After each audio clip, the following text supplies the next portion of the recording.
Señorita,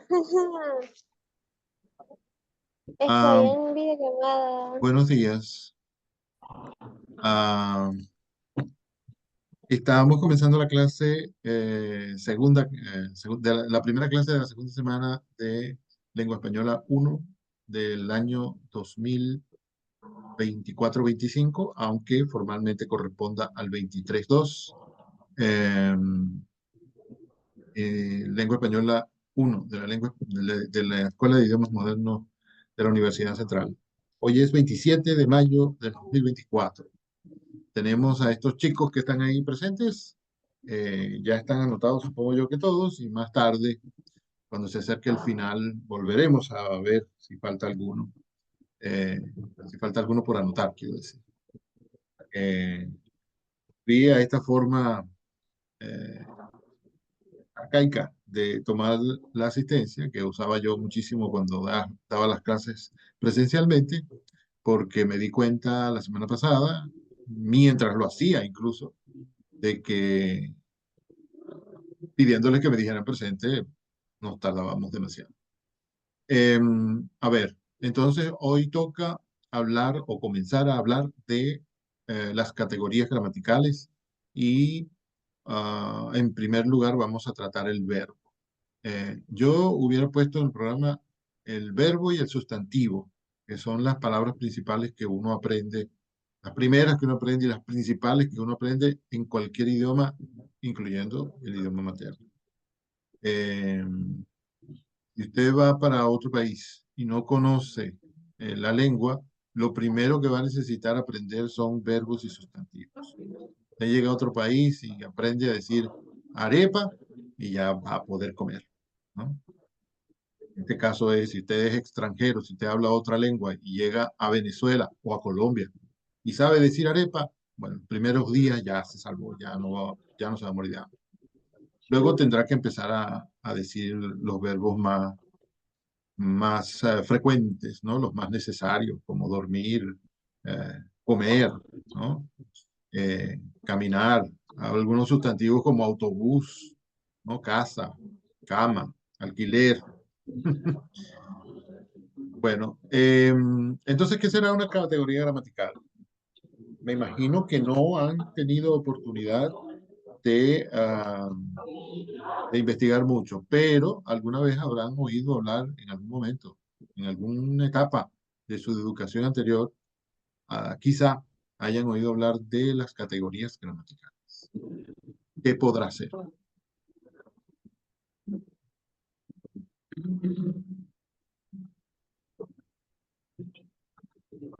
Es lo más sencillo que hay en gramática. Las categorías gramaticales son sencillamente grupos de palabras, clases de palabras, tipos de palabras. Esta es la más precisa. Tipos de palabras, ¿no? Ah, Bueno, ahora mismo estoy, perdón, dime Álvarez.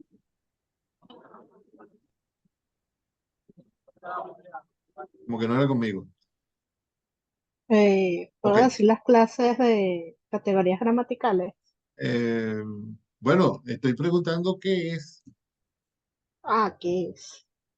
Un momento, Bueno, un momento. Ahorita he mencionado yo dos que creo que son las principales. Bueno, no soy yo el primero que lo cree, ¿no? Y yo lo creo porque lo he leído en algún autor o en todos. He nombrado el sustantivo y el verbo. Son los principales que uno aprende, son los principales que uno conoce. Eh, Eso quiere decir que las palabras están divididas en esos tipos y cualquier palabra que uno tenga la puede meter en esa casillita de, que tiene algún nombre de categoría gramatical. Y las dos principales son verbo, sustantivo. Ahora Durán nos va a decir otras. bueno, las demás son nombres, pronombres, adjetivos, adverbios, preposiciones, conjunciones y artículos. Muy bien. Eh, Cuando dices nombres, quieres decir sustantivos. Son la misma categoría, ¿no? Ok, En español normalmente no decimos nombre, pero Hay una subcategoría de los sustantivos que se llama nombre propio, que son sustantivos también, ¿no? Pedro, José, María, etcétera. Eh, no son nombres de cosas, pero son nombres también, son sustantivos también. Iba a anotar eso, pero ya lo dije. Entonces, las categorías gramaticales son, para decirlo de manera sencillísima, tipos de palabras. Yo preparé para ustedes una cosa bellísima que les voy a mostrar ahora. Qué disciplinado estoy yo todavía. Ya verán ustedes el mes que viene. No se me olvidan las clases. Mentira. Categorías gramaticales. ¿Quién es quién en la oración? A ver,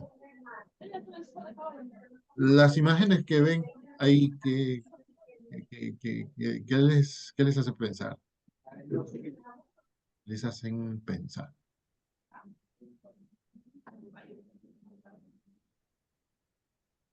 Mm,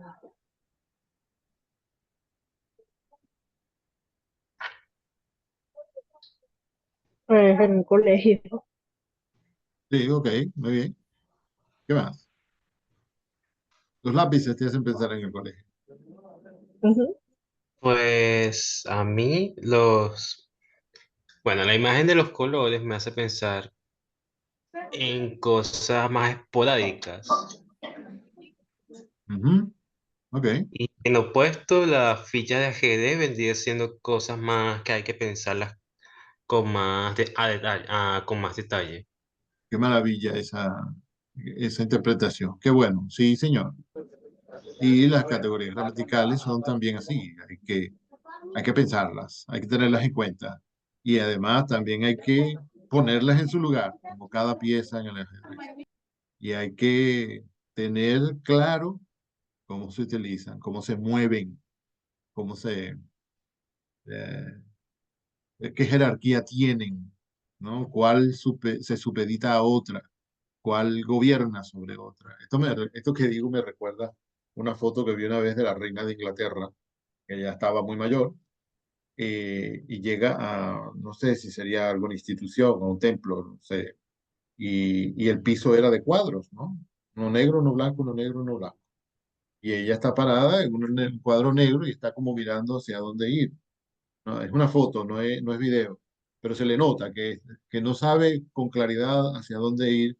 Y entonces en la foto que yo vi tenía leyenda abajo que decía, a la señora se le olvidó que ella se puede mover en todas las direcciones.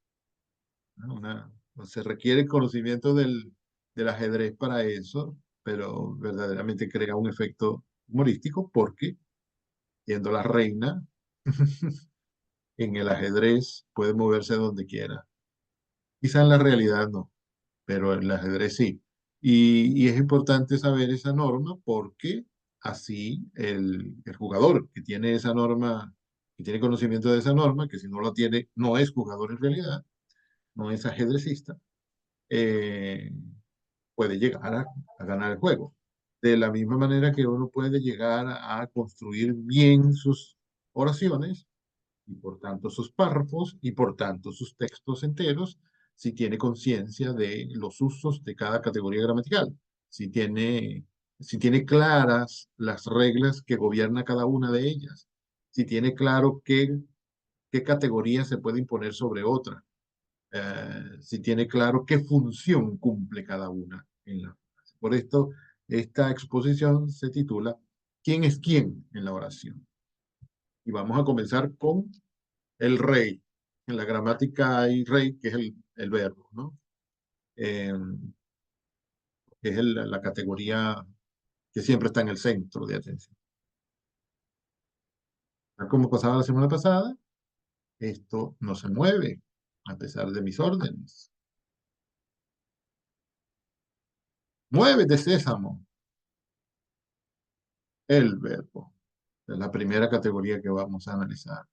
En el principio fue el verbo. Miren ustedes cómo esta palabra significa también eso, ¿no? En el Evangelio, cuando dice en el principio fue el verbo, se refieren a Dios, que es lo primero que existió. Ay, se fue. Ahora que no quería que pasara, bueno, al final sí quiero, ¿no? Todos hemos oído decir, verbo es la acción que se expresa en una oración. ¿Eso será verdad? Ah, no les pregunté qué era el verbo. Vamos a regresar. ¿Qué es el verbo? ¿O qué es Es un la, verbo? vendría siendo la acción que realiza el sujeto o el sustantivo de la oración. Ajá, muy bien. ¿Qué más? El sustantivo, bueno, en una oración puede haber varios sustantivos, pero el que realiza la acción del verbo, como dices, se llama perdón, sujeto. Sujeto. Normalmente el sujeto está formado por un sustantivo o un sustantivo y otras palabras que están alrededor. ¿Quién me dice algo más? ¿Quién me dice lo mismo?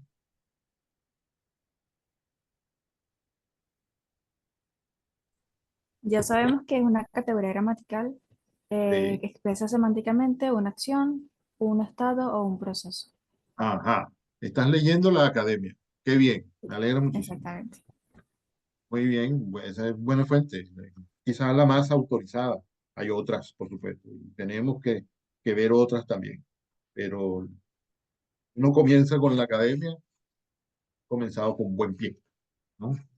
A pesar de que muchos estén en contra de la academia. Yo de vez en cuando le encuentro unos defectos que no lo puedo creer. No digo nada porque seguro que el que va a resultar que está equivocado soy yo. Pero, pero cuando les digo que comenzar con la academia es lo más conveniente, no es que estoy creyendo ciegamente en la academia. Siempre con espíritu crítico y cuando uno le encuentra falla, bueno, no es esa la fuente.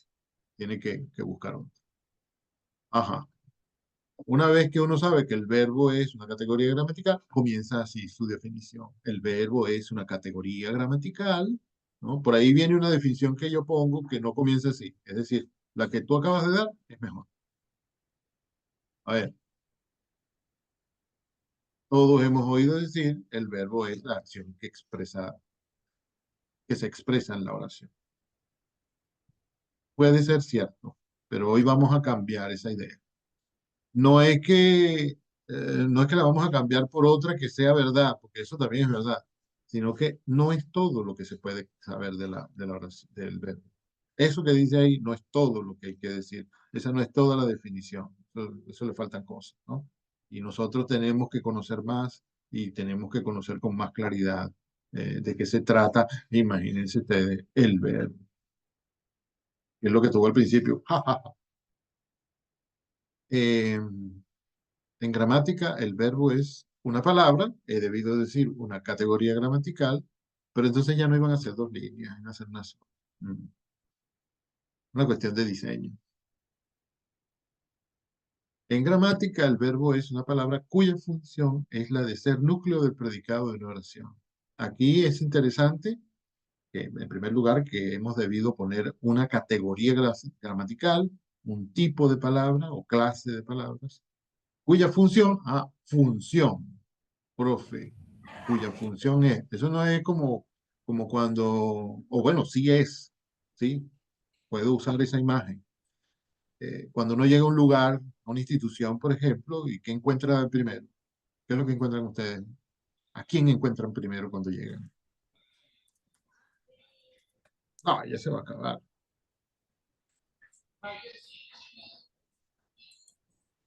¿A quién encuentran en la reja cuando llegan?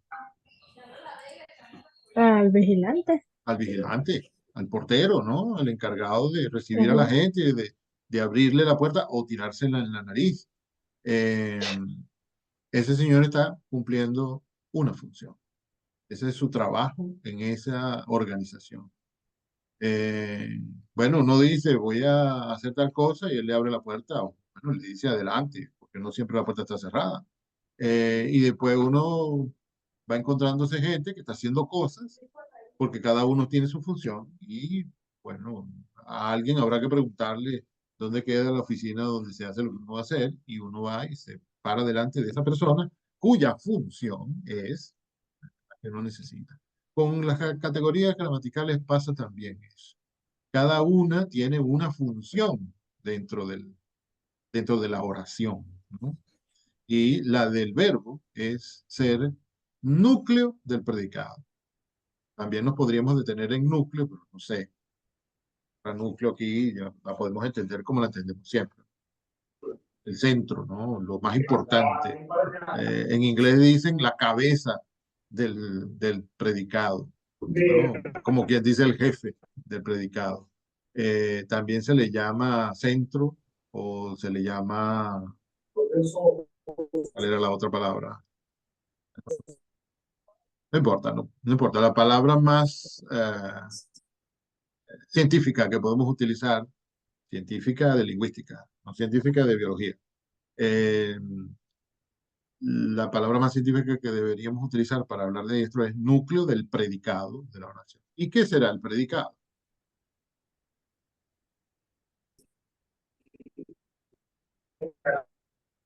¿Quién se acuerda del predicadito, pobrecito? El predicado es el complemento de la oración. El complemento de la oración.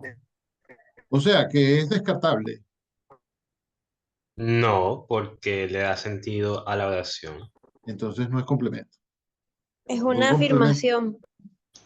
perdón, no, entonces no es complemento porque un complemento es algo que se añade. Una vez que uno está completada, bueno, vamos a ponerle un poquito más. Uno escribe un libro y después le pone el complemento de los apéndices, las fotos, ¿no? Las estadísticas, qué sé yo. Es una Eh, afirmación.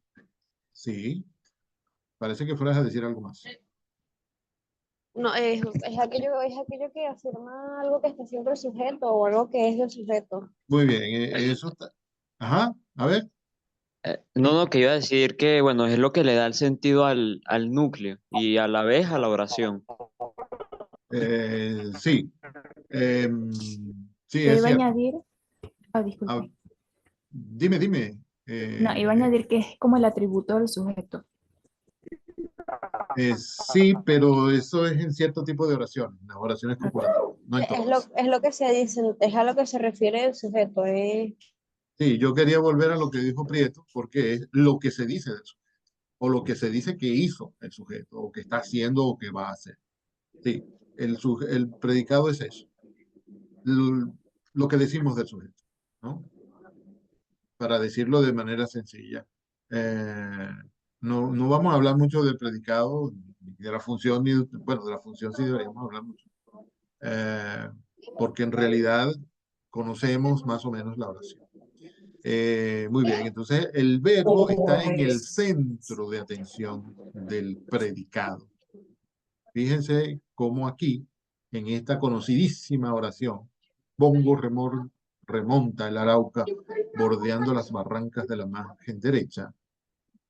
Porque esa afirmación es conocidísima. A ver, ¿quién se acuerda de ella?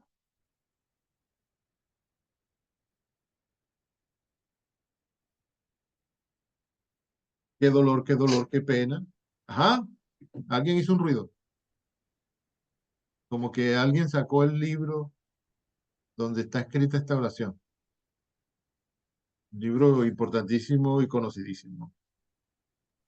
Qué dolor, qué pena que una gente que acaba de salir de Esa es, bachillerato. em, ya va, que lo tengo en la punta de la lengua. Ok, entonces yo no lo Bongo. Es mencionaré de hasta que Doña tú me... Bárbara, creo que es de Doña Doña Bárbara, Bárbara. ¿no? Doña Bárbara, sí señor, muy bien. Bueno, ok. Entonces, en la oración, un bongo remonta el Arauca bordeando las barrancas de la margen derecha. Como pueden ver, el sujeto es un bongo. Para decirlo con la definición que daba la maestra de tercer grado, Yuhu, Prieto. Bueno, no sé Diga. si será Botini quien estaba haciendo, quien tenía el micrófono abierto. Y para decir, perdón, decía que el sujeto, como, un bongo, como pueden ver, es el sujeto de la oración. Y el sujeto, como decía nuestra maestra de tercer grado, es de quien se habla en la oración. Ahora vamos a estudiar unas definiciones mucho más complejas y profundas, ¿no? Y más claras también, pero por los momentos nos quedamos con eso. El que hace algo en la oración, ¿no? Yo, tú o él, con singular o plural, femenino, masculino, etc. Y el predicado es: remonta el Arauca bordeando las barrancas de la margen derecha. Todo eso. Y el verbo remonta. Fíjense ustedes que el verbo está en un rectángulo azul que está dentro de un rectángulo azul más grande. La oración tiene solo dos partes: sujeto y predicado. Ya no vamos a decir más nunca oración, verbo, perdón, sujeto, verbo y predicado. No, eso no tiene sentido, porque el verbo forma parte del predicado. Es el núcleo del predicado, el centro, el corazón del predicado. Sin verbo no hay predicado. Es más, sin verbo no hay oración. Entonces, ya borramos esa estructura que teníamos hasta ahora, que decía sujeto, verbo y predicado. Sujeto y predicado. Y cada una de esas partes se puede seguir subdividiendo siempre en dos. Sobre todo este predicado que tenemos aquí, que uno lo puede dividir en verbo y el complemento del verbo, que es el resto. Y el complemento del verbo lo podemos dividir en tal cosa y tal otra. Y cada una de esas la podemos seguir dividiendo, ¿no? De eso se encargará el profesor de lingüística más adelante. Yo creo que tengo que llegar hasta aquí nada más en decirles eso, porque me interesa que estudiemos un poquito el verbo. El verbo tiene marcas de la persona, miren cómo está resaltado en mayúsculas y en negrita, que es el hablante, el oyente, el ente de quien se habla. Por eso digo yo, tú, él. Yo, el que habla. Tú, el que oye. Él, aquel que estamos descuartizando, sobre quien estamos chismeando. Tiene marcas de persona, de la persona que ejecuta la acción, entre comillas. Tiene marcas del número de ellas, de las acciones. Puede ser una o puede ser más de una. De las acciones que participan, perdón, el número de las personas, perdón, que participan en esa acción. Por eso es que puede ser singular o plural. Tiene marcas de su ubicación en el tiempo, es decir, puede ser presente, pasado, futuro. E incluso tiene marcas de la actitud que tiene el hablante cuando habla, ¿no? Es decir, el modo en que nos dice las cosas. Claro, aquí este modo no se trata de que si lo dijo gritado, lo dijo con cariño, o lo dijo como triste. No se trata de ese modo. Se trata de si la persona que habla trata sus palabras como que está señalando algo, como que está dando una orden, como si está hablando de lo irreal, de lo deseable, ¿no? O de lo hipotético, como dice ahí, ¿no? Pero el verbo tiene toda esa información y tiene más. Aquí no puedo poner todo, ¿no? Pero estas son de las cuatro cosas más importantes que señala un verbo. ¿Quién hace la acción? Si es que eso se puede llamar acción, porque como dijo nuestra compañera, no recuerdo cuál, los verbos en realidad nos informan sobre acciones, procesos y estados. Es más claro, es mejor, es más adecuado eh, mencionar eso, ¿no? Acciones que en algunos casos no se llama acciones, en algunas gramáticas no se llama acción, sino, creo que evento. Sí, evento es una de esas palabras. ¿Ya lo encontré? Ok. Entonces, admitir a todos los que están tocando la puerta. Y regresemos.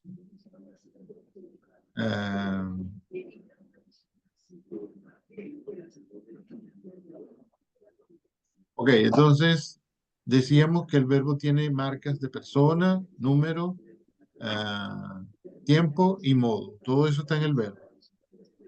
La persona, el número, el tiempo y el modo se les suele llamar normalmente accidentes del verbo. Hay otras cosas. pero ya veremos que todo eso es de todo menos accidental, ¿no? De modo que donde hay un verbo conjugado, miren que dice verbo conjugado. Dentro de un rato me van a decir que es un verbo conjugado. Donde hay verbo conjugado, hay oración. Esta palabra, esta palabra que viene ahora, a pesar de contener apenas dos sonidos y ambos vocálicos, es una oración completa. La palabra es oí. Ahí hay una oración completa porque tiene todas estas señales, ¿no? Y además porque cumple con aquel criterio que les decía al principio. Bueno, al principio no era, en la llamada anterior, digamos, ¿no? Hace un minuto. ¿Tiene verbo? No, perdón, como se me fue la idea, perdón. Eh, el verbo es el núcleo de la oración, el núcleo del predicado, que es lo principal que se dice en la oración. De modo que aquí está verbo, está conjugado, le vemos señales de número, de personas, de tiempo, etcétera. Entonces ahí hay una oración. ¿Quién ejecutó esta acción? A ver quién me dice. O sea, ¿quién es el sujeto aquí? Vamos a hablar más científicamente. Yo. Bueno, parece que no, pero sí, fuiste tú. O sea, el sujeto es yo, ciertamente, aunque no aparezca expreso. ¿En qué momento se hizo esta acción? Pasado, porque En es el, en hoy. el, en el En pasado. pasado. En el pasado. Puede haber sido hace un minuto, o hace un segundo, pero es el pasado, porque ya no es el presente. ¿Cuántas personas ejecutaron la acción? Una. Una solamente. Es decir, que el número es Una. singular. Singular. Singular. Antes, cuando dijimos el tiempo es pasado, hemos debido decir pretérito. En gramática es mejor decir pretérito, ¿no? Y hay dos nomenclaturas que podemos usar, que son la de Bello y la de la academia, y Bello prefiere pretérito, nada más. Y bueno, tendríamos que ponernos a ver cómo prefiere la academia, que también tiene una clasificación buena, pero la de Bello es mejor. Bueno, yo pertenezco al equipo de los que dicen que es más clara la de Bello. Muy bien, me falta el modo. ¿Qué modo, en qué modo está expresada esta oración? De oyente, ¿no? Digo, ¿cómo se llama? Hablante. De hablante. De hablante, pero siempre es el hablante quien está diciendo esto. Miren, e incluso de la actitud que puede ser indicativa, imperativa, hipotética del hablante. No se llama hipotética, se llama subjuntiva. Entonces sería indicativa, porque dice hoy. Es indicativa porque está expresando algo que existe, algo real, ¿no? Tiene la actitud, le da al hecho una calidad de hecho consumado. Eso se hizo. Yo oí, ¿no? No está diciendo que hubiera podido abrir, perdón, hubiera podido oír, ¿no? Que eso sería muy hipotético. No le está ordenando a nadie que oiga. O sea, no dice, oye. Y el otro era, sí, eso son esas tres. Bueno, el otro sería una forma no personal, que podría ser oír, oyendo, o, o el otro, ya lo vamos a ver más tarde, ahorita no me viene. Pero muy bien, esa simple palabra que tiene solamente dos sonidos y son dos vocales, contiene toda esa información. Te va pasando y escucha esto y ya sabe todo lo que pasó. Dos sonidos nada más. Para que vean, este es un ejemplo creado solamente para que vean, bueno, solamente para esto, para que vean que en el centro de la vida íntima y pública de la oración está el verbo y el verbo conjugado. Una vez que el verbo está conjugado, ya las demás partes de la oración se hacen más o menos sencillas de identificar, de analizar, de desentrañar. ¿Nadie tiene ninguna pregunta hasta ahora? No, por ahora no. Así me gusta. Los verbos entonces pueden expresar acción, movimiento, estado. ¿Se acuerdan? Acción, proceso, estado. Los verbos pueden expresar acción, que denota un evento, que representa una situación dinámica y posee un agente. ¿Qué será el agente, profe? Díganme sus mercedes.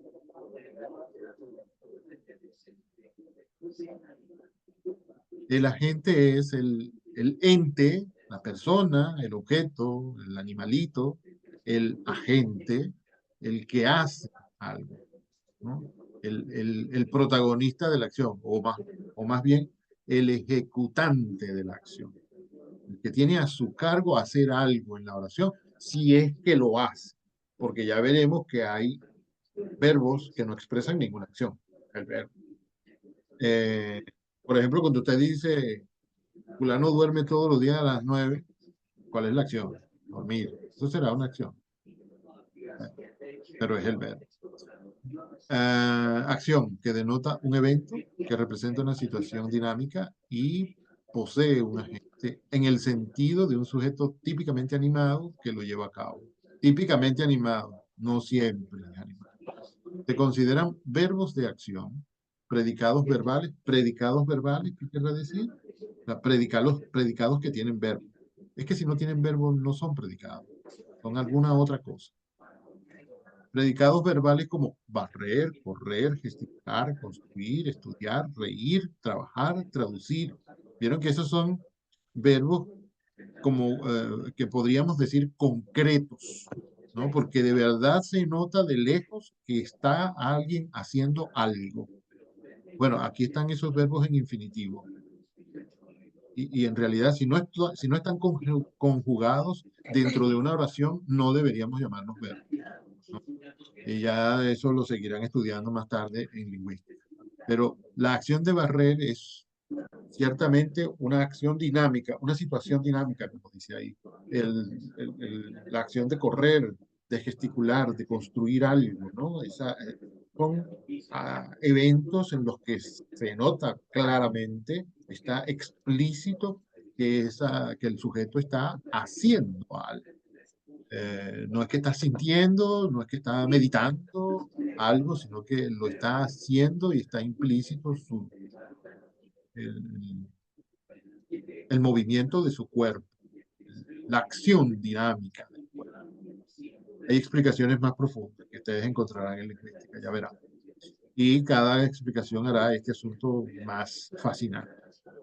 Los verbos de acción resultan naturales cuando están modificados, bueno, resultan más naturales, creo que decía en la fuente. Yo como que me comí la palabra más. Los verbos de acción resultan más naturales cuando son modificados por adverbios como adrede o voluntariamente. No es que si no encuentran la palabra adrede o la palabra voluntariamente, ese no va a ser un verbo de acción. Es que son como la acción recalcitrante de que sí, verdaderamente estoy haciendo esto porque lo estoy haciendo conscientemente. Hay otro adverbio que podríamos encontrar en los verbos de acción. Esas palabras, adrede y voluntariamente, conscientemente, son llamados a veces adverbios agentivos, porque atañen a la gente, así como en las oraciones que expresan mandatos. Una oración como, estudien más. Aprovecho para aconsejarles eso, estudien más. Cuando uno está haciendo la acción de ordenar algo, eso es ciertamente una acción dinámica, una situación dinámica. Y entonces el verbo tiene que ser de acción. Incluso puede darse el caso que un verbo de otro tipo se convierta en acción porque se expresa como una orden. este concepto, esta cita, que ya veo que creo que hay una palabra que falta, la tomo del glosario de términos gramaticales de la Real Academia Española del año 2023, aunque en realidad seguramente ya fue actualizada en el 2024 y hubiera podido poner 24. Les recomiendo que busquen el glosario de términos gramaticales de la Academia, que está fantástico para gente que comienza como ustedes. Miren, este ejemplo lo tomé de otra exposición que yo hice una vez, en que me encontré esta cita de Doña Bárbara, ¿no? Aquí en esta exposición todo es Doña Bárbara. Esas diapositivas en que han visto que como que se coló un texto ahí que está mal puesto. Ay. Ustedes se dirán, bueno, ¿y qué pasó? ¿Por qué este señor dejó eso así mal puesto? Mal diagramado, no, eso es a propósito. La letra tenía que ser más chiquita. Todos estos son textos de Doña Bárbara. En alguna parte de algún capítulo. Entonces, un día yo hice una exposición sobre otra cosa, bueno, no era otra cosa, era muy parecida, y utilicé este fragmento de Doña Bárbara en que aparecen tantos verbos de acción. Vamos a leer. No tenga miedo, patrón. Fíjense que ahí tenemos un verbo, el verbo tenga, y no lo señalo porque no es de acción. No se ejecuta verdaderamente un acto con movimiento, con fuerza, ¿no? No tenga miedo, patrón. Yo me voy primero que usted y le agradezco. He ahí otro verbo que no es de acción. Le agradezco las buenas recomendaciones que ha dado de mí. Dar sí lo sería, pero ahí está como una oración subordinada, así que no me quise meter ahí. No me quise meter en aquella ocasión y ahora es menos recomendable porque están comenzando. Tendría yo que detenerme a decir que es una oración subordinada, ¿no? Porque las he escuchado todas, ¿sabe? Y diciendo así, se incorporó, recogió su cobija, se echó al hombro el por si acaso, se echó tendría que estar con letras más grandes, todo con una calma absoluta y se puso en marcha por la sabana abierta que se extendía más allá del bosque ribereño. Embarcaron. Los palanqueros desamarraron el bongo y después de empujarlo al agua honda, saltaron a bordo y requirieron sus palancas a tiempo que el patrón, que ya empuñaba la espadilla, hizo al usardo esta pregunta intempestiva. ¿Es usted un buen tirador? Y perdone la curiosidad. Siempre se me dificulta imitar el acento de los llaneros. Esto es Doña Bárbara de Gallego, 1922. ¿Hay alguna pregunta con el ejemplo? ¿Con algo más? No, profe. Me detuve a leer este fragmento porque pululan los verbos de acción en ese fragmento tan pequeño y porque es Doña Bárbara y porque en los otros tipos de verbos no tengo un ejemplo tan bueno.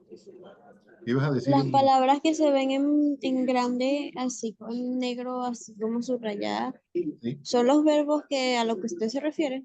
Sí, hay dos, están en mayúscula y están en negrita. Hay dos que son se echó y se puso, que se me escapó. Las quería poner del tamaño de las otras que están destacadas, se me escaparon de tamaño pequeño, perdón. Los que están en mayúscula son los verbos que clasifican Pero como de acción aquí. ¿Sí?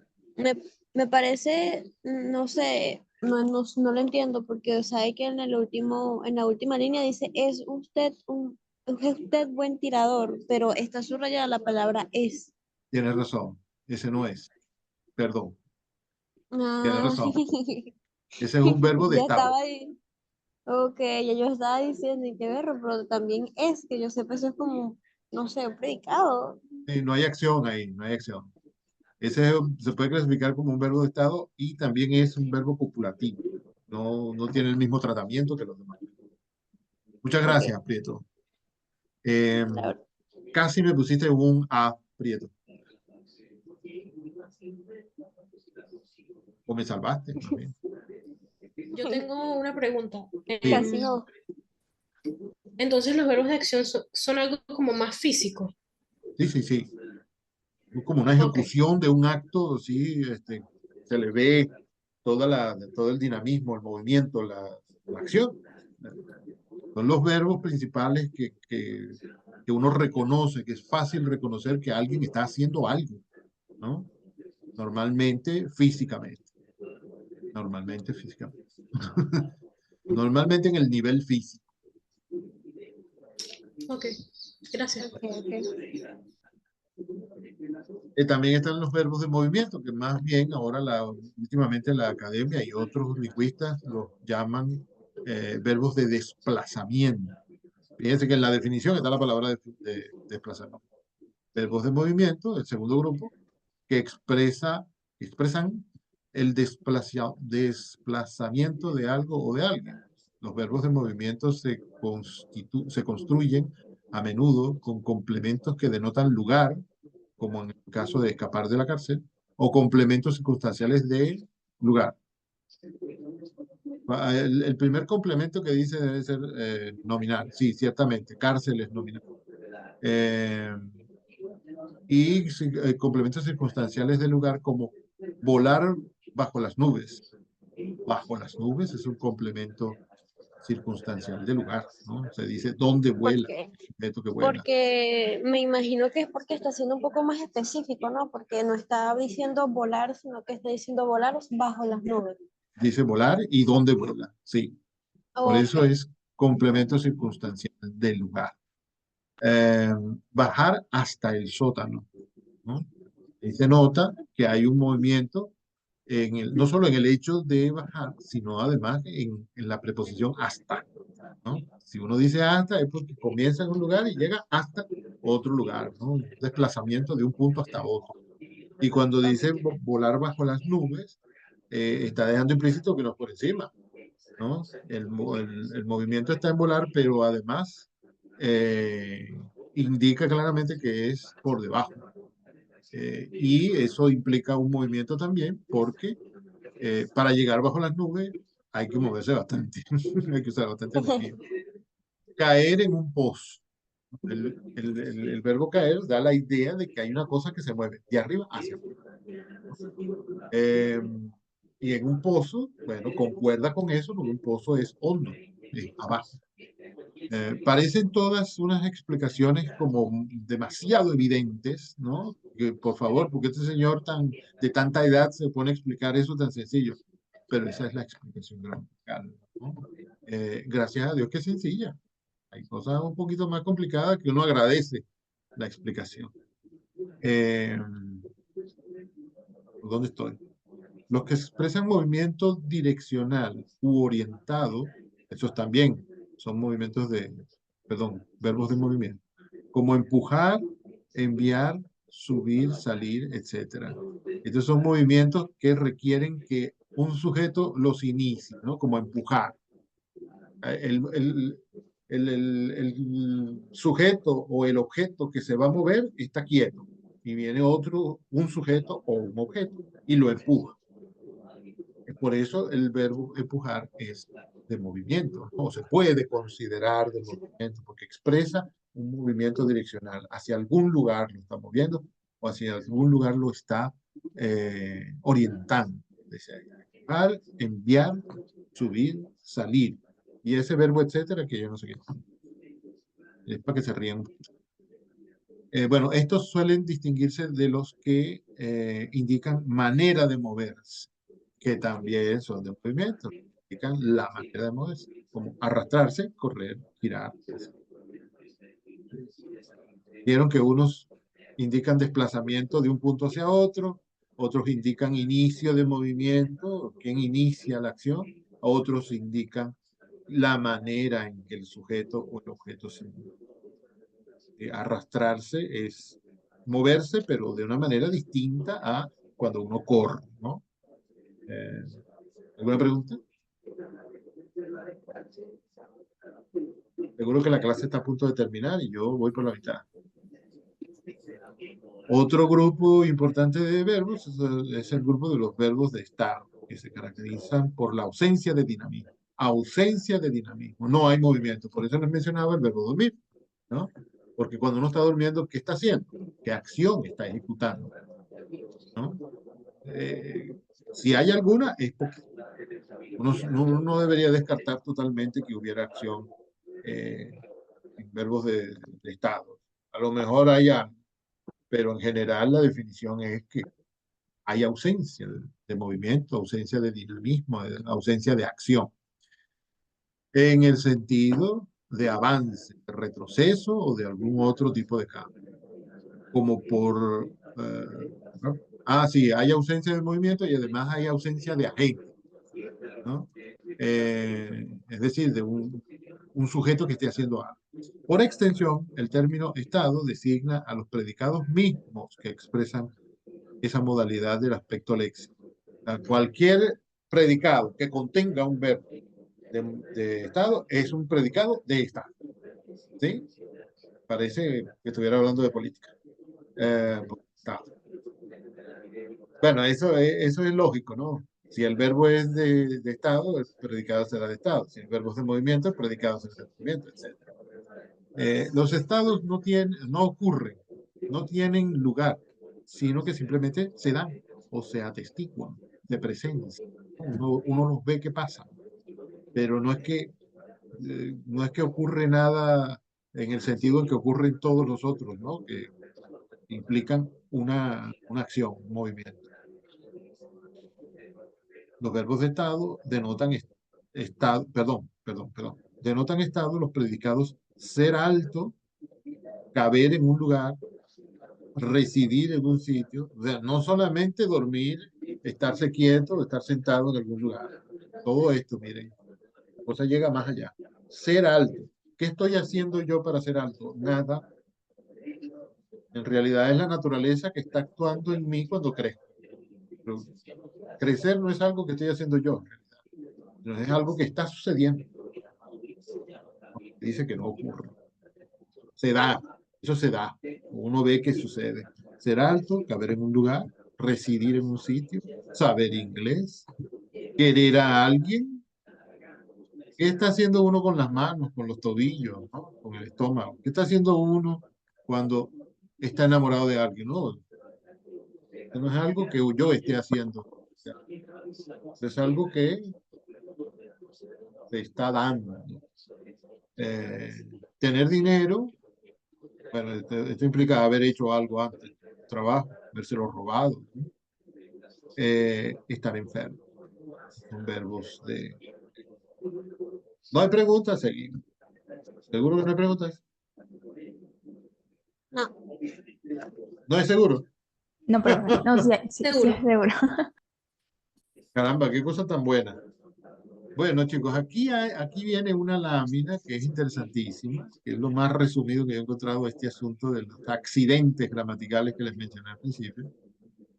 Encuentro dónde poner esta cosa, este cintillo que indica las cosas de la grabación, el compartimiento de pantalla, que no me tape alguna cosa.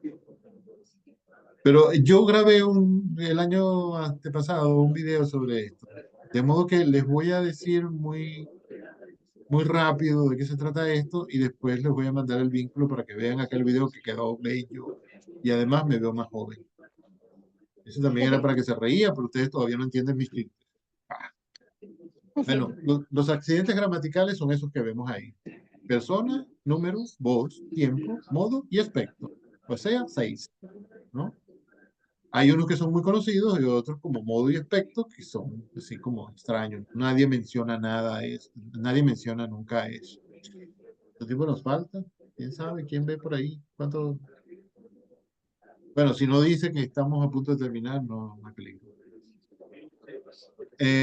Todos sabemos qué persona es primera, segunda, tercera persona del verbo es un accidente. Mira, ya apareció la indicación de que ojalá que podamos terminar.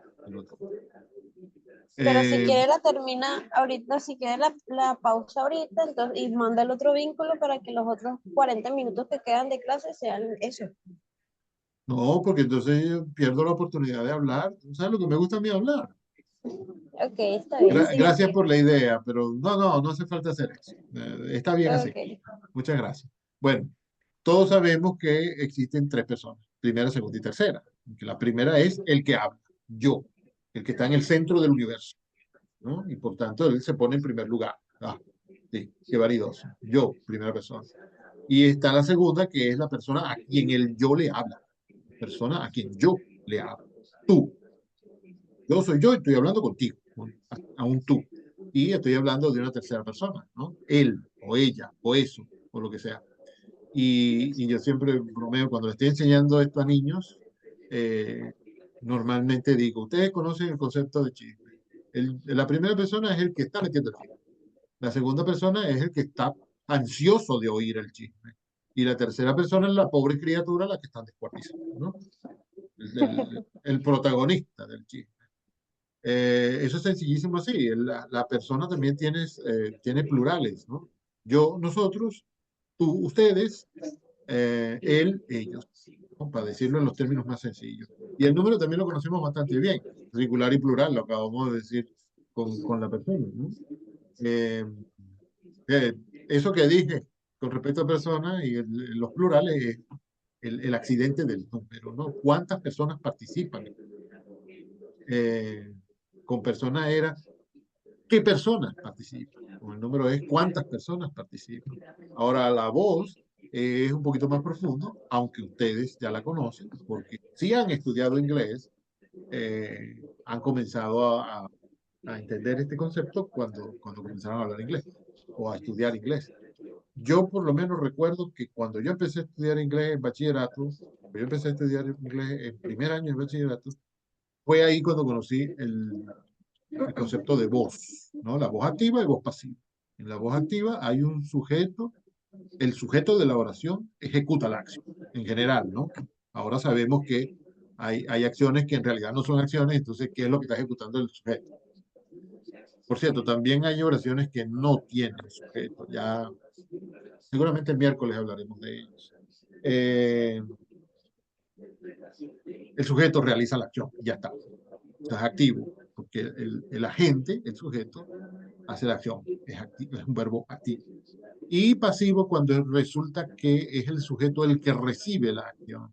Ah, qué cómico, qué curioso, porque normalmente la definición del sujeto es el que ejecuta, pero en este caso, en la pasiva, es él el que recibe la acción. Es pasivo porque él está ahí tranquilo, siendo el sujeto, pero está recibiendo está siendo víctima de alguna acción, ¿no? Ustedes saben, el ejemplo que pone aquí es yo amo y el otro es yo soy amado. Yo soy activo y el otro es pasivo. El tiempo también lo conocen muy bien, que es los presentes, que uno solo, son 10. 10 tiempos, 10 conjugaciones de tiempo. Hay un solo presente, aunque ahí pone presentes, ¿no? Porque en realidad hay otros, pero no se expresan con una sola palabra, sino con una perífrasis, es decir, un grupo de palabras. Por ejemplo, yo he estado yendo, son tres formas del verbo, al médico durante 3 años, ¿no? Pero ahorita estamos hablando de los verbos que se expresan con un solo signo, con una sola palabra. El presente, siempre estamos en presente. Y de esa forma es como en la persona. Yo soy el centro del universo y el presente es el centro del universo. Y todos los demás tiempos se definen con respecto a él, ¿no? Lo que estuvo antes que el presente es el pasado.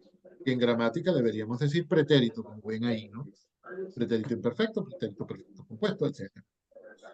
Y lo que está después del presente es el futuro, ¿no? Y también hay cuatro tipos de futuro. Futuro perfecto, condicional y condicional compuesto, que Bello no los llama condicional compuesto, sino que los pone en otro tiempo. Y a mí me parece más bonito así. Pero ahorita no vamos a hablar de la diferenciación entre Bello y la academia. Y vienen los dos tiempos, los dos accidentes que son más o menos desconocidos, que son el modo y el aspecto. Y tenemos tres modos de enfocar la acción de la cual habla el hablante, ¿no? El hablante toma una actitud con respecto a lo que dice, puede ser que esté señalando una acción de manera objetiva, ¿no? Un hecho real, consumado, Ah, mira, ahí dice de manera real y objetiva, ¿no? Los textos científicos normalmente hablan así, que hablan de la realidad que se puede comprobar. Y entonces hablan en indicativo. Esta piedra pesa 114 gramos. ¿Sí? Y está como indicando con el dedo índice, índice. Está indicando la realidad, la está señalando.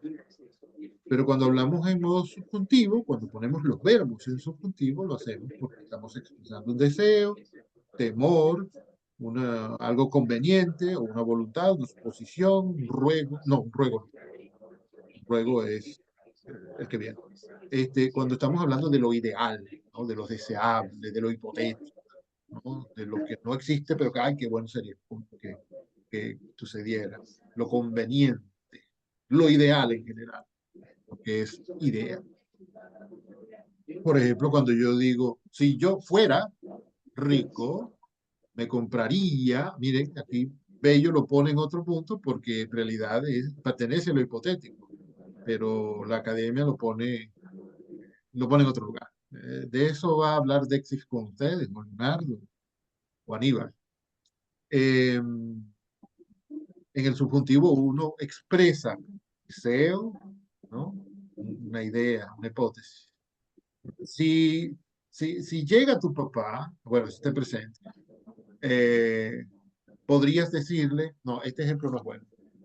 Es buena la idea, pero lo estoy expresando mal. Cuando venga tu papá, cuando venga, eso es subjuntivo, porque no ha venido y no sabemos si va a venir, pero cuando venga, bueno, si viniera, subjuntivo, todo es en el terreno de lo irreal, lo hipotético. Lo real, es realizable, pero no estamos diciendo que sea realizado. Estamos diciendo que tiene potencial para realizarse. Subjuntivo. Estoy explicando mucho en el video, eso está mucho más explicado. Bueno, este es otro video. Miren qué intertextual es este video. Y existe también la actitud imperativa. El hablante habla como dando una orden. Bueno, como dando una orden, no. El hablante habla expresando una orden, o un ruego, o un consejo, o diciendo algo que invita o que somete al otro a hacer lo que él está expresando en ese verbo, que adquiere la forma que se llama imperativo, la conjugación imperativa. Báñate, come, córtate las uñas, ¿no? Eso no es que uno esté diciendo, ah, bueno, quizá en alguna oportunidad pudieras cortarte las uñas. No, no, no, en este instante te vas a cortar las uñas. Eso es imperativo. Y en algunas veces el imperativo adquiere otras formas que no son imperativas. Por ejemplo, acabo de usar una. Te vas a limpiar las uñas. Parece indicativo, pero estoy dando una orden. Y hay ocasiones en que parece indicativo porque lo decimos en presente. Por ejemplo, cuando los mandamientos dices, amarás a Dios sobre todas las cosas, no está diciendo ama, está diciendo amarás, futuro, indicativo, pero es una actitud imperativa. Lo que está haciendo Dios es decir, mira, esto es lo que tienes que hacer, hazlo, ¿no? No matarás. Ah, falta menos de un minuto. Nos queda el aspecto todavía. Ahora sí creo que puede ser bueno cortar para que no me corte a media palabra. Bueno, en la próxima, bueno, ya diré después qué vamos a hacer en la próxima.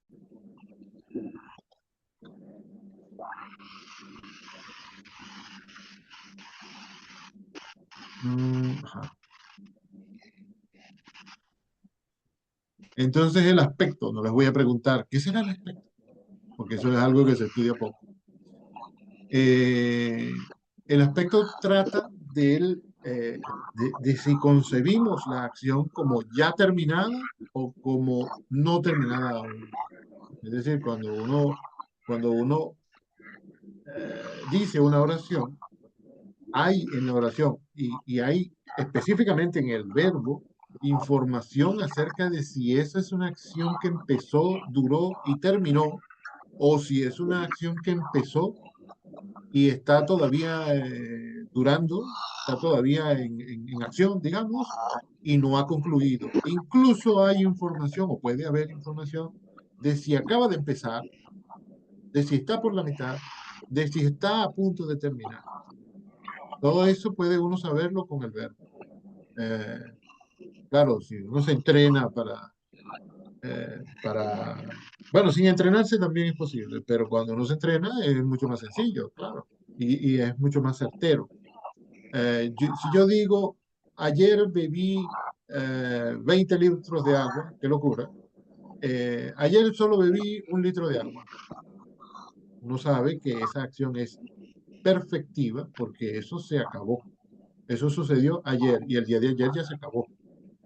Pero es que el propio verbo indica que ya la acción no se está haciendo. ¿No es cierto? Eso está en pretérito. Eh, ya empezó, duró el tiempo que duró, se terminó. Ya esa persona de la que estamos hablando no está bebiendo agua. Puede ser que esté bebiendo hoy, pero bueno, nosotros no estamos hablando de hoy.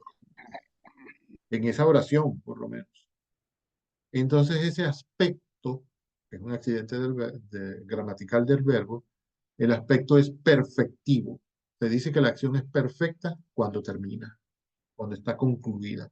Y es imperfecta cuando no ha concluido, lógicamente, ¿no? Cuando uno dice, yo hace 3 años paseaba todos los días con mi mamá por el parque. Paseaba. ¿Verdad que cuando uno dice, yo paseaba con... Mm. Algo pasó que de repente todo se puso blanco y después apareció una pantalla que decía connecting, connecting, connecting. Ah, se fue el internet. A lo mejor fue aquí porque ahora parece que tiene poco nivel. A ver, se fue el compartimiento de palabra. Perdón, compartimiento de pantalla. Entonces decía, ¿verdad que cuando uno dice, yo caminaba por el parque con mi mamá, ¿verdad que uno no puede decir cuándo empezó eso ni cuándo terminó? Sobre todo, no se puede decir cuándo terminó. Es una acción que algún día empezó, que parece una costumbre de días, de meses, de años. En la oración que dije originalmente decía, hace 3 años, comenzó en algún momento. Y estamos hablando del recorrido que hizo la acción, ¿no? Eso duró un tiempo. No se sabe cuánto tiempo. No se sabe si era todos los días o todas las semanas, o no se sabe. Y parece que hubiera terminado, pero a lo mejor no ha terminado. Parece que, bueno, es posible, sí, que se haga todavía en el presente o que se hizo hasta hace poco, pero es muy vago. No podemos determinarlo. Esa es una acción que no ha terminado o que en ese pasado del cual estamos hablando no terminó. Nos fuimos del cine sin terminar de ver la película. Cuando yo me fui, madre e hijo caminaban por el parque. No sé si esa acción terminó o la tengo que considerar que no terminó nunca. Es imperfecta. Y el modo es, perdón, el aspecto es imperfectivo. Todo eso va a quedar más claro, espero yo, en ese video que van a ver, que es con esta misma lámina que yo dediqué como 1 hora a eso, a explicar esta lámina con mucho detalle. Pero ¿tienen preguntas aquí ahora? Por los momentos no. Bueno, muy bien. Oye, Todo eso es información que uno puede obtener a partir del verbo y que le hace falta, por ejemplo, para traducir, por ejemplo, para interpretar el texto, para conocerlo, para escudriñarlo, ¿no? Para sacar información de él. Claro, uno saca información del texto escudriñando cada palabra o más bien escudriñando cada categoría gramatical. Y de las principales que hay que escudriñar es el verbo. Una es el verbo. También hay secretos que guardan los sustantivos y bueno, ya iremos viendo cómo escudriñamos un sustantivo y cómo lo exprimimos para sacarle la mayor información posible, para leer, para escribir, para traducir, para comentar, para interpretar en el sentido de hacer interpretación simultánea o consecutiva. Eh, incluso para el simple placer de leer cuando uno está leyendo un libro. A ver, y para sacar 20 en los exámenes de lingüística. Había otra cosa que les quería mencionar, otra clasificación de los verbos que les quería mencionar, mostrar. Eh,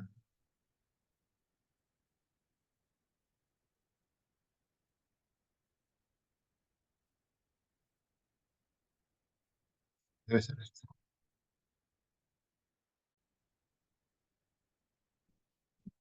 Yuhu, otra vez se desconectó. Hola. Hola, No profe. sé no sé si estuve hablando solo mucho rato. ¿A cuándo me oyeron? Dije que Que estaba nos iba a mostrar otra clase, otra clasificación, sí. otra Entonces, clasificación. sí, entonces sí lo oyeron todo. Aquí tenemos otra clasificación. El verbo es un tipo de palabra y aquí están otros tipos de verbo. Ujú. Esta no está en forma de diapositiva todavía, pero pronto puede llegar ahí. En general, los verbos tienen dos clasificaciones. Ahí, mira, Ya vimos que no es verdad, hay más de dos. ¿Quién me está hablando? no. Dos clasificaciones, según su significado, que me cuesta entender eso como significado, y según su conjugación. Aquí está la clasificación según el significado. Existen los verbos copulativos que se dividen en puros y semicopulativos, los predicativos que son transitivos, intransitivos y de suplemento, entre los cuales los transitivos son reflexivos y recíprocos y los intransitivos son o también son pronominales. Vamos a ver qué son los verbos copulativos. Ya no me dio tiempo de preguntar si alguien sabía que era un verbo copulativo. Los verbos copulativos son los que carecen de significado real o que tienen un significado muy difuso, cuya única función es sencillamente servir de enlace entre dos elementos con significados idénticos. Es decir, es como cuando en matemática ponen x es igual a, a 25 más 6.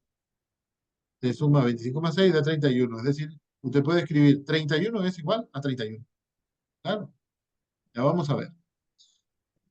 Los copulativos son ser, estar, parecer, semejar y cualquiera que signifique lo mismo o parecido que parecer y semejar, ¿no? Esos son los verbos copulativos que existen nominalmente, pero si encuentran sinónimos también valen. Veamos cómo se forman las oraciones copulativas. María es mujer. Estoy en Esto quiere clase. decir que María y que el nombre propio María, o sea, sustantivo, y el sustantivo mujer son iguales. Claro, María es mujer, es una condición de María, es decir, cuando dices María, estás diciendo mujer. María es mujer, o sea, tenemos un sustantivo más un verbo copulativo más un sustantivo. Hay una unión. Ahí esto es como si dijéramos X es igual a X o X más, eh, no, no, no sería con más, sería con igual. Pero ya parece que no nos sirve la semejanza con la matemática. María está triste. Ajá, antes teníamos un verbo, el verbo es, ahora es el verbo está. Sigue siendo un verbo copulativo. Pero la diferencia con la primera es que triste es adjetivo, ahí lo ven entre paréntesis, y triste es adjetivo, mujer era sustantivo. Es decir, que se puede sumar sustantivo más sustantivo y sustantivo más adjetivo. ¿Quién se acuerda de lo que era un adjetivo? Va a Son haber una, descriptores. ajá, va a haber una semana en que hablemos de adjetivos, pero bueno, ahorita necesitamos tener claridad sobre eso. Descriptores, y hay también otros, pero en general los adjetivos son características que tienen los sustantivos. Usted tiene el sustantivo casa, eso es lo importante la información que está dando, el sustantivo, la sustancia es la casa. Si la casa es verde, roja, alta, grande, pequeña, esas son circunstancias, esos son adjetivos. Es decir, información que se adjunta, que se adhiere, que eso es lo que significa adjetivo, que se adhiere, que se añade. Entonces, las oraciones también pueden construirse así. Un nombre igual a un sustantivo, un nombre igual a un adjetivo, pero también puede ser un nombre igual a un adverbio. María estuvo aquí. Seguimos con los verbos es, estar, está, estuvo. Y también existe parecer. María parecía de Maracaibo. En ese caso es sustantivo más verbo copulativo más sintagma preposicional, es decir, un grupo de palabras que empieza con una preposición de Maracaibo. Sigue habiendo igualdad, porque como María es maracucha, aunque a los maracuchos no les guste la palabra maracucho, aunque como María es maracucha, entonces es igual a de Maracaibo. O parece igual. María es quien decide, ahí tenemos el interesantísimo caso de que igualamos un sustantivo o nombre propio con una oración. Quien decide es una oración. Profe, ¿cómo que eso es una oración? Fíjense que tiene un verbo y está conjugado. ¿Y quién es el sujeto de ese verbo?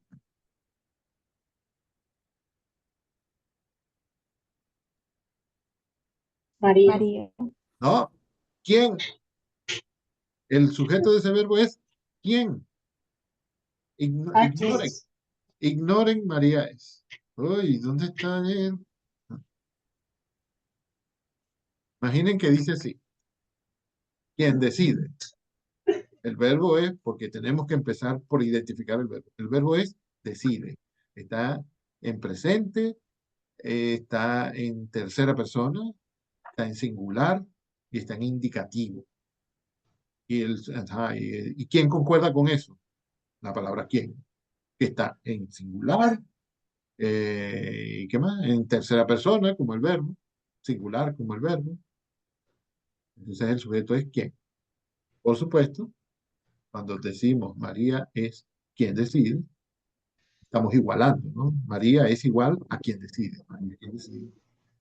Pero el caso es interesantísimo porque se cumple esto que dice aquí arriba, que los verbos copulativos no tienen un gran significado, sino que sirven nada más para enlazar, para unir un sustantivo con otro o un sustantivo con otro tipo de palabra, incluso con una oración, ¿no? Aquí en vez de decir María es quien decide, hubiéramos podido decir María es la muchacha que vino de Maracaibo, que trajo todos sus papeles y llegó temprano y luego no pudo hacer el trámite. Toda esa oración es igual a María, porque la unimos con el verbo ser. María es la muchacha que vino temprano, trajo todos sus papeles y venía de Maracaibo, se fue triste. Toda esa oración. Alguien dijo hace rato que el predicado era el suplemento del sujeto. Aquí se cumple eso, en las oraciones copulativas. Porque lo que viene siempre después del verbo se llama suplemento o complemento del sujeto. Porque no es realmente un predicado, es algo que se está diciendo del sujeto, pero como una igualdad, ¿no? Si es igual, bueno, que lo está suplementando, que lo está complementando.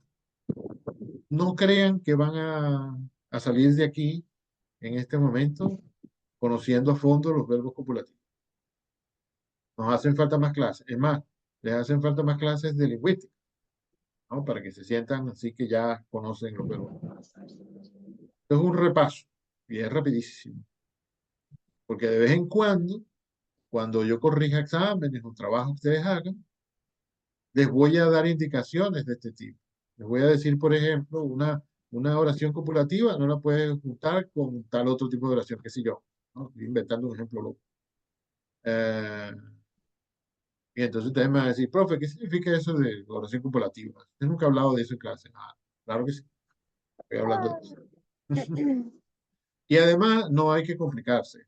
Además de que estamos empezando, y vienen por ahí unas cuantas clases sobre esto.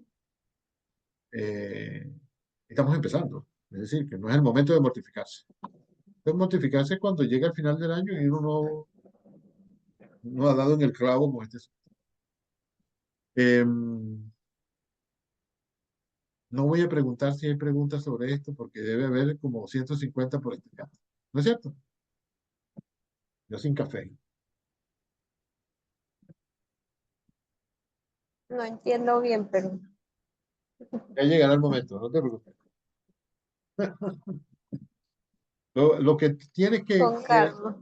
lo que tienes que mantener en mente en este momento es que los verbos copulativos son simplemente verbos que unen un sujeto con algo que parece un predicado.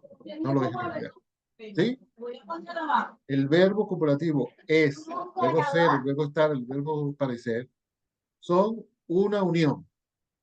Ah, una forma de explicar los verbos copulativos para que te llegue rápido es el significado de copulativo. A ver a quién se le ocurre qué significa copulativo, qué significa copular. Mientras yo tomo agua.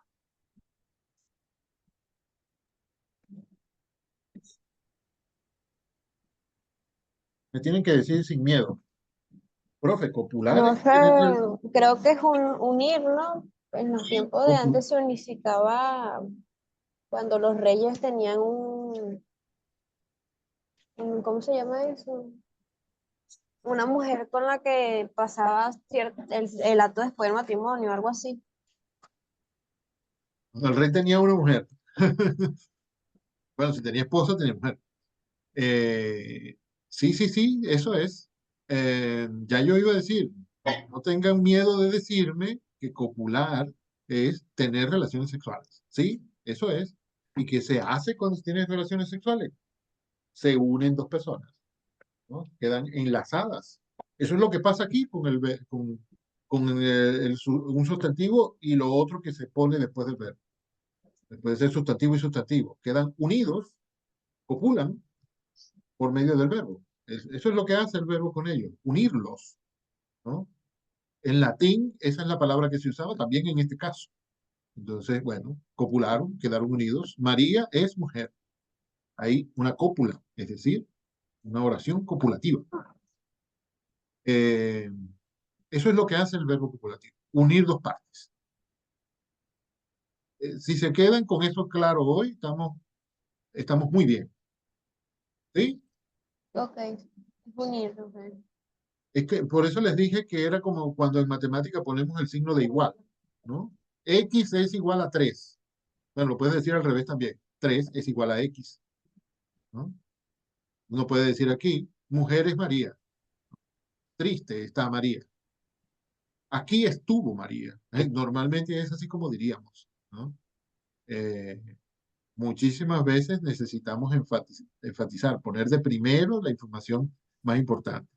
La oración normal sería, esto es otro ejemplo que no es con verbos copulativos. 19 estudiantes vinieron ayer, pero eso suena raro, ¿verdad? Parece que lo estuviéramos diciendo en inglés, porque el sujeto está primero. Lo más normal es que uno dijera, ayer vinieron 19 estudiantes. ¿No es cierto? ¿No les parece eso más natural? Sí, Bueno, sí. bueno, eso pasa con los verbos copulativos, que se puede voltear la oración y queda perfecto, queda igual. Eh, pero bueno, también existen las situaciones en que tenemos que decir 19 estudiantes vinieron ayer. No es oración copulativa, pero el ejemplo, siempre pongo este ejemplo para cuando uno puede voltear las oraciones. Aquí estuvo María. Parece un detective que entra a una casa sola, que está vacía, y de repente dice, ve algún elemento que le hace llegar a la conclusión que dice, aquí estuvo María. Aquí estuvo el asesino. Y fue ayer, no fue hoy. Aquí estuvo María o María estuvo aquí, se puede decir al revés y al derecho, porque en realidad lo que pasa ahí es que hay una oración, un verbo copulativo que une un elemento con el otro. Nos hace copular. Wow, qué erótico. Eh, María parece de Maracaibo. Si fuera una canción de un solo pueblo, diríamos, de Maracaibo parece María. A ver, María es quien decide. Aquí quien decide es María. Usted no me pregunte a mí, quien decide es María, etcétera. Y nos quedamos con la idea de que el verbo copulativo lo que hace es unir, salimos ganando hoy. Más tarde seguiremos avanzando. La verdad es que tengo temor de aburrirlos mucho si sigo, pero bueno, hay unos verbos copulativos que son más bien semicopulativos, porque parecen ser copulativos o expresan unas circunstancias y como copulativas, pero no lo son. Solo que solamente estamos usándolas para unir dos elementos. Por ejemplo, ahí está el ejemplo de Juan. No puede ser que ya pasaron 30 minutos. Eh, Juan llegó a ser presidente. Es una forma de decir Juan es presidente o Juan fue presidente, ¿no? Eh, Estoy dejando grabado esto y voy a enviarles después este archivo. Tengan esa información y si la próxima vez tienen preguntas, conversamos otra vez. Miren, esto es lo que acabo de hacer exactamente. Comparar Juan llegó a ser presidente